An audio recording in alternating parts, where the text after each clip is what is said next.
வணக்கம். மதிமுகம் செய்திகள். இன்றைய முக்கிய நிகழ்வுகளை பார்ப்பதற்கு முன்பாக தலைப்பு செய்திகளை பார்க்கலாம். இந்தியாவிற்கே எடுத்துக்காட்டாக திமுக தலைமையிலான கூட்டணி உள்ளது. முதலமைச்சர் மு.க.ஸ்டாலின் நெகிழ்ச்சி. அதானியின் ஊழல்களை மறைக்கிறார் பிரதமர் மோடி. மக்களவை எதிர்க்கட்சி தலைவர் ராகுல் காந்தி குற்றச்சாட்டு. முதலமைச்சர் மு.க.ஸ்டாலின் தலைமையில் ஆலோசனை கூட்டம். அதிமுக முன்னாள் அமைச்சர் செங்கோட்டையன் பங்கேற்பு. இந்தியர்கள் கண்ணியத்துடன் நடத்தப்பட வேண்டும். முன்னாள் ஒன்றிய அமைச்சர் ப. சிதம்பரம் கோரிக்கை. விதிகளை மீறி மீன்பிடிக்கும் மீனவர்கள் மீது நடவடிக்கை. அமைச்சர் பொன்முடி எச்சரிக்கை. எடப்பாடி பழனிசாமியின் குரல் பாஜகவின் டப்பிங் குரல் போல் உள்ளதாக முதலமைச்சர் மு.க.ஸ்டாலின் விமர்சித்துள்ளார். திமுக தலைவரும் தமிழக முதலமைச்சருமான மு.க.ஸ்டாலின் உங்களில் ஒருவன் பதில்கள் மூலமாக கேட்கப்பட்ட கேள்விகளுக்கு பதில் அளித்து வீடியோ ஒன்றை வெளியிட்டுள்ளார். அதில் கட்சிக்காரர்கள் இயக்கத்திற்கு தலைவர் ஆனதால் தலைவர் என பலரும் அழைத்து வந்த நிலையில் தற்போதைய தலைமுறையினர் அப்பா என்று அழைப்பது ஆனந்தமாக இருப்பதாக தெரிவித்துள்ளார். காலப்போக்கில் பொறுப்புகள் மாறினாலும் இந்த அப்பா என்ற உறவு மாறாது என குறிப்பிட்டுள்ளார். மேலும் பேசிய அவர், மாநில அரசின் நிதியை வைத்தே பல திட்டங்களை செய்து முடித்துக் கொள்ளும்படி ஒன்றிய அரசு சொல்வதை சுட்டிக்காட்டி, மாநில அரசின் நிதியை வைத்து திட்டங்களை செயல்படுத்தி வரும் நிலையில் ஒன்றிய அரசின் நிதி கிடைத்தால் இன்னும் சிறப்பாக செயல்பட முடியும் என்று தெரிவித்துள்ளார். பாஜகவை எதிர்த்து வெற்றி பெறுவதில் இந்தியாவிற்கே எடுத்துக்காட்டாக திமுக தலைமையிலான கூட்டணி இருப்பதாக பெருமிதம் தெரிவித்தார். மேலும் அதிமுக பொதுச் செயலாளர் எடப்பாடி பழனிசாமியின் குரல் பாஜகவின் டப்பிங் குரல் போல் உள்ளதாக விமர்சித்து பேசியுள்ளார். ஏற்கனவே சொன்னதுதான், பழனிசாமியோட அறிக்கை பார்த்தா பாஜகவோட அறிக்கை மாதிரி தான் இருக்கும். அவருடைய வாய்ஸே பாஜகவின் டப்பிங் வாய்ஸ் தான். நாம கள்ள கூட்டணி சொல்றத நிரூபிக்கிறார் பழனிசாமி, அவ்வளவுதான். இதெல்லாம் பேசுறதுக்கு முன்னாடி அவர் தன்னோட தோல்விகளை பத்தி யோசிச்சு பார்க்கணும். அமெரிக்காவில் கூட பிரதமர் மோடி அதானியின் ஊழல்களை மறைக்கிறார் என மக்களவை எதிர்க்கட்சி தலைவர் ராகுல் காந்தி குற்றம் சாட்டியுள்ளார். கடந்த சில தினங்களுக்கு முன்பு 3 நாள் சுற்றுப்பயணமாக பிரதமர் மோடி அமெரிக்கா சென்று அங்கு AI உச்சி மாநாட்டில் பங்கேற்று பேசினார். அப்போது அமெரிக்க நிருபர்கள் கேள்வி எழுப்பியுள்ளனர். அதற்கு அவர் தனிப்பட்ட நபர் குறித்து அதிபர் டிரம்பிடம் விவாதிக்கவில்லை என பதில் அளித்துள்ளார். இவரின் இந்த கருத்திற்கு மக்களவை எதிர்க்கட்சி தலைவரும் காங்கிரஸ் எம்பியுமான ராகுல் காந்தி கண்டனம் தெரிவித்துள்ளார். இது தொடர்பாக அவர் வெளியிட்டுள்ள எக்ஸ்தல பதிவில், இந்தியாவில் கேள்விகள் கேட்டால் மௌனமாக இருக்கும் பிரதமர் வெளிநாட்டில் கேட்டால் அது தனிப்பட்ட விஷயம் என சொல்வது கண்டனத்திற்குரியது என குறிப்பிட்டுள்ளார். மேலும் கௌதம் அதானி பாக்கெட்டை நிரப்புவதற்காக லஞ்சம் வாங்கிக் கொண்டு நாட்டின் செல்வத்தை கொள்ளையடிப்பதாகவும் விமர்சித்துள்ளார். முதலமைச்சர் மு.க.ஸ்டாலின் தலைமையில் ஊரக வளர்ச்சித்துறை தொடர்பான ஆலோசனை கூட்டத்தில் அதிமுக முன்னாள் அமைச்சர் செங்கோட்டையன் பங்கேற்றுள்ளார். சென்னை தலைமை செயலகத்தில் உள்ள நாமக்கல் கவிஞர் மாளிகையில் மாநில அளவிலான வளர்ச்சி ஒருங்கிணைப்பு மற்றும் கண்காணிப்பு குழு கூட்டம் தமிழ்நாடு முதலமைச்சர் மு.க.ஸ்டாலின் தலைமையில் நடைபெற்று வருகிறது. ஊரக வளர்ச்சித்துறை தொடர்பான ஆலோசனை கூட்டத்தில் குழுவின் உறுப்பினர்கள் திருச்சி நாடாளுமன்ற உறுப்பினர் துரைவைகோ, TR பாலு, மாணிக்கம் தாக்கூர், திருமாவளவன் மற்றும் முன்னாள் அமைச்சர் செங்கோட்டையன் உள்ளிட்டோர் பங்கேற்றுள்ளனர். இதில் ஒன்றிய அரசு ஊரக வளர்ச்சித்துறை அமைச்சர் வெளியிட்டுள்ள வழிகாட்டு நெறிமுறைகள் குறித்து விவாதிக்கப்பட உள்ளதாகவும் தகவல்கள் வெளியாகியுள்ளது. அமெரிக்காவில் இருந்து இந்தியர்களை நாடு கடத்தும் விவகாரம் பற்றி முன்னாள் மத்திய அமைச்சர் ப. சிதம்பரம் வலைதளத்தில் சில கேள்விகளை எழுப்பியுள்ளார். அமெரிக்க அதிபரான டொனால்ட் ட்ரம்ப் பதவியேற்றதில் இருந்து பல்வேறு உத்தரவுகளை பிறப்பித்து வருகிறார். அந்த வகையில் பல்வேறு நாடுகளை சேர்ந்தவர்கள் சட்டவிரோதமாக அமெரிக்காவில் தங்கி இருப்பதாகவும் அவர்களை நாடு கடத்தும் முயற்சியில் ட்ரம்ப் தலைமையிலான அரசு மேற்கொண்டது. அதன்படி 119 இந்தியர்களை அமெரிக்கா அவர்களின் சொந்த நாட்டிற்கு அனுப்பியுள்ளது. மறுபக்கம் அவர்கள் கை விலங்குகள் போடப்பட்டு அனுப்பப்பட்டதாக பல்வேறு குற்றச்சாட்டுகளும் எழுந்துள்ளது. இந்நிலையில் முன்னாள் ஒன்றிய நிதி அமைச்சர் ப. சிதம்பரம் கண்டனம் தெரிவித்துள்ளார். இது தொடர்பாக அவர் வெளியிட்டுள்ள எக்ஸ்தல பதிவில், அமெரிக்காவில் சட்டவிரோதமாக குடியேறிய இந்தியர்கள் திருப்பி அனுப்பப்படும் போது அவர்கள் கண்ணியத்துடன் நடத்தப்படவில்லை என்றும் கைவிலங்குகள் போட அவர்கள் குற்றவாளிகள் அல்ல என்று குறிப்பிட்டுள்ளார். மேலும் இந்திய ராஜதந்திரம் வெல்ல வேண்டும் என்றும் அவர்கள் மதிக்கப்பட வேண்டும் என்பதே இந்தியர்களின் விருப்பம் என தெரிவித்துள்ளார். விதிகளை மீறி 5 நாட்டிக்கல் கிலோமீட்டர் தூரத்தில் மீன்பிடிக்கும் மீனவர்கள் மீது நடவடிக்கை மேற்கொள்ளப்படும் என அமைச்சர் பொன்முடி எச்சரிக்கை விடுத்துள்ளார். சென்னை மெரினா கடற்கரையில் இருந்து கோவளம் கடற்கரை வரை ஆமைகள் தொடர்ந்து அதிக அளவில் இறந்து வருவதால் இது குறித்து வனத்துறை அமைச்சர் பொன்முடி தலைமையில் சென்னை தலைமை செயலகத்தில் அதிகாரிகளுடன் ஆலோசனை கூட்டம் நடைபெற்றது. அதன் பின்னர் செய்தியாளர்களிடம் பேசிய அவர், ஆமைகள் கடற்கரையில் முட்டையிடும் காலத்தில் விசைப்படகுகள் செல்வதால் ஆமைகளுக்கு பாதிப்பு ஏற்படுவதாகவும் அவர்கள் பயன்படுத்தும் தூண்டில் வலைகளில் சிக்கி உயிரிழப்பதாகவும் தெரிவித்துள்ளார். எனவே விதிகளை மீறி 5 நாட்டிக்கல் கிலோமீட்டர் தூரத்தில் மீன் பிடிப்பவர்கள் மீது வழக்கு பதிவு செய்யப்படும் என எச்சரிக்கை விடுத்துள்ளார். இந்த விதிகளை மீறி போய் இந்த 5 கிலோமீட்டர் நான் சொன்ன பாருங்கண்ணே, இந்த 9 கிலோமீட்டர் நம்ம இந்த தூரத்தை விதிகளை மீறி அதுக்குள்ளேயே மீன் பிடிக்கிறவங்க மேலே அந்த மாதிரி செய்தவர்கள் மீனவர்களின் மீது மீன்வளத்துறையின் மூலமாக வழக்குகள் தொடரப்பட்டிருக்கின்றன. அதில் 208 பேர்களின் மீது வழக்குகள் இப்பொழுது நடந்து கொண்டிருக்கிறது. அதுதான் மிக முக்கியம். இந்த 208 பேர்கள் அவங்க செய்கிறாங்க. நமக்கு இந்த டீசல் அந்த மீனவர்களுக்கு இந்த 208 பேருக்கும் டீசல் சப்சிடின்னு நாம் கொடுக்குறோம். அவர்களுக்கான அந்த படகுகளுக்கான டீசல் சப்சிடி உதவித்தொகை அதை கொடுக்குறோம் இல்லையா? அது கிட்டத்தட்ட ஒரு வருஷத்துக்கு 3,28,000 கொடுக்குறோம்.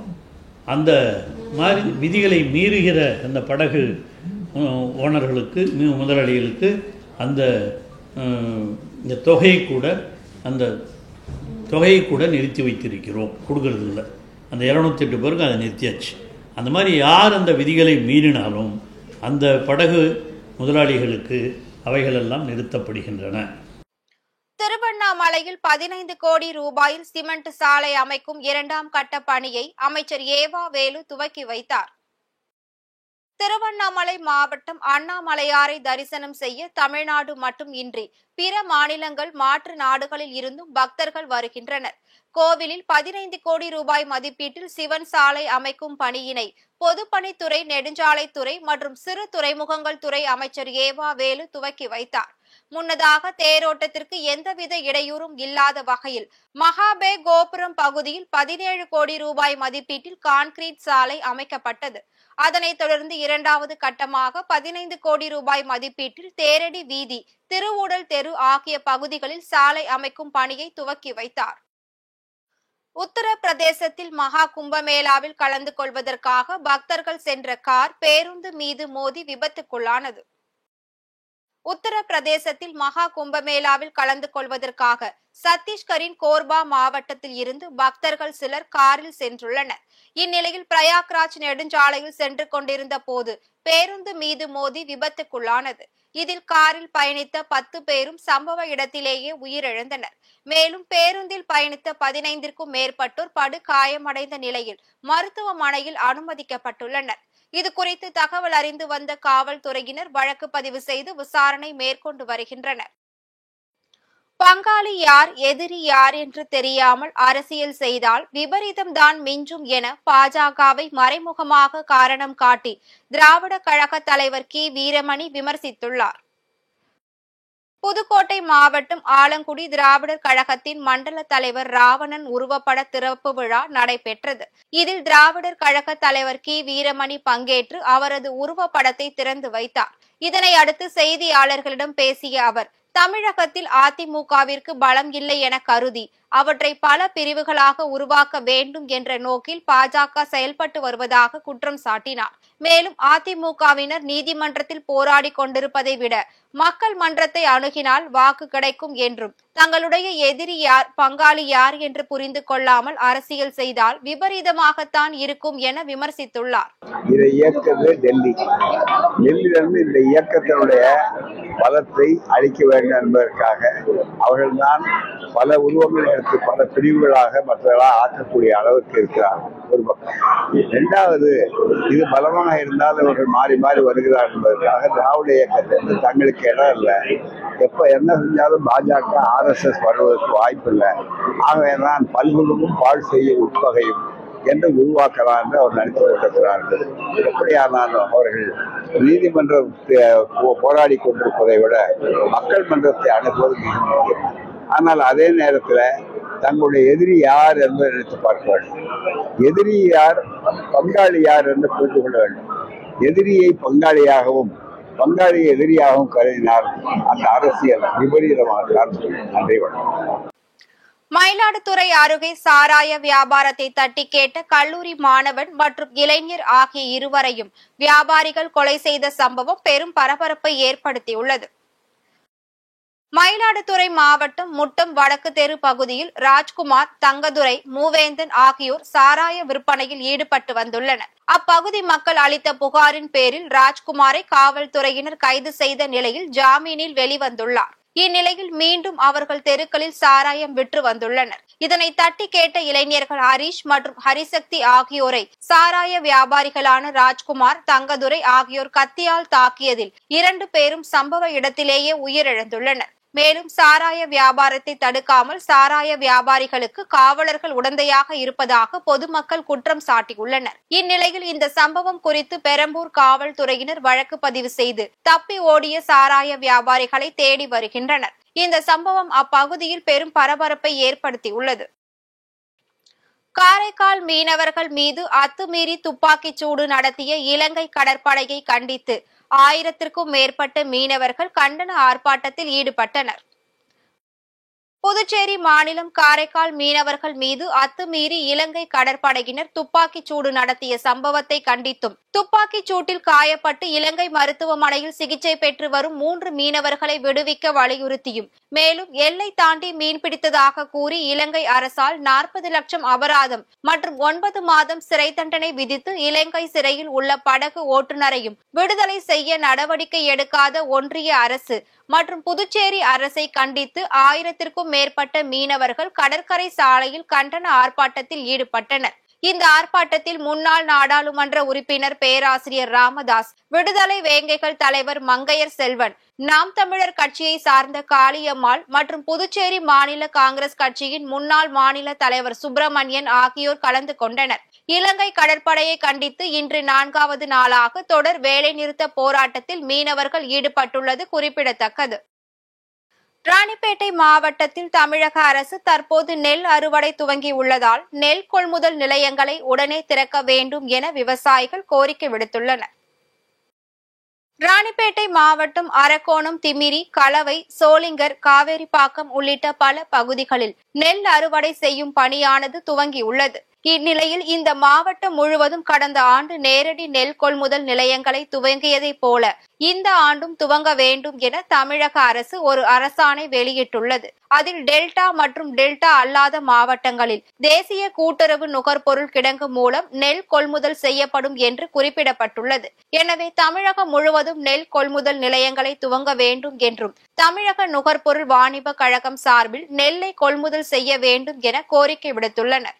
ராணிப்பேட்டை மாவட்டத்தில் நெல் அறுவடை பணிகள் தற்சமயம் துவங்கியுள்ள சூழ்நிலையில் தமிழ்நாடு அரசும் ராணிப்பேட்டை மாவட்ட நிர்வாகமும் இணைந்து தமிழ்நாடு நுகர்பொருள் வாணிப கழகத்தின் மூலம் நேரடி கொள்முதல் நிலையங்களை திறந்து விவசாயிகளிடமிருந்து நெல்லை கொள்முதல் செய்ய வேண்டும் என்று தமிழக அரசுக்கு தங்கள் வாயிலாக வேண்டுகோள் விடுக்கிறேன். அதோடு தமிழ்நாடு அரசு சமீபத்தில் ஒரு அரசாணை வெளியிட்டுள்ளது.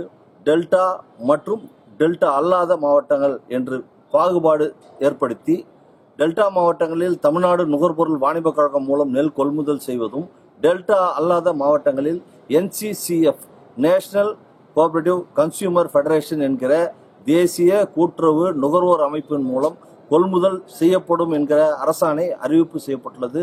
அந்த அறிவிப்பாணையை உடனடியாக தமிழக அரசு திரும்ப பெற வேண்டும். தமிழகம் முழுவதுமே தமிழ்நாடு நுகர்பொருள் வாணிப கழகத்தின் மூலமே நெல் கொள்முதல் செய்யப்பட வேண்டும்.